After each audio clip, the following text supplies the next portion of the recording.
தென் தமிழகத்தில் தொடர்ந்து பெய்து வரும் கனமழையால் உயிரிழப்புகள் அதிகரித்துள்ளன.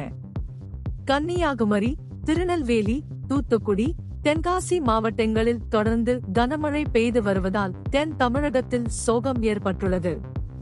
பிடிஏ அறிக்கையின்படி இடைவிடாத மழை 3 நபர்களின் உயிரைக் கொண்டது. மேலும் 3 பேர் இறந்ததாக அஞ்சப்படுகிறது. பாதிக்கப்பட்ட பகுதிகளில் தற்போது மஞ்சள் எச்சரிக்கை விடுக்கப்பட்டுள்ளது. இது நிலைமையின் தீவிரத்தை குறிக்கிறது. முதல்வர் மு.க. ஸ்டாலின் மத்திய உதவியை நாடுகிறார். இந்த நெருக்கடியை எதிர்கொள்ளும் வகையில் செயல் தலைவர் மு.க. ஸ்டாலின் டெல்லி சென்று பிரதமர் நரேந்திர மோடியை சந்திக்க உள்ளார். வெள்ளம் பாதித்த பகுதிகளில் இயல்பு நிலையை மீட்டெடுக்க மத்திய அரசிடம் போதிய உதவிகளை கோருவதே கூட்டத்தின் நோக்கமாகும்.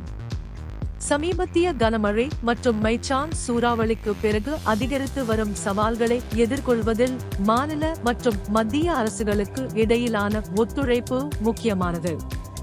வட தமிழகத்தில் தொடர்ந்து மழை பெய்யும் என வானிலை முன்னறிவிப்பு எச்சரிக்கை.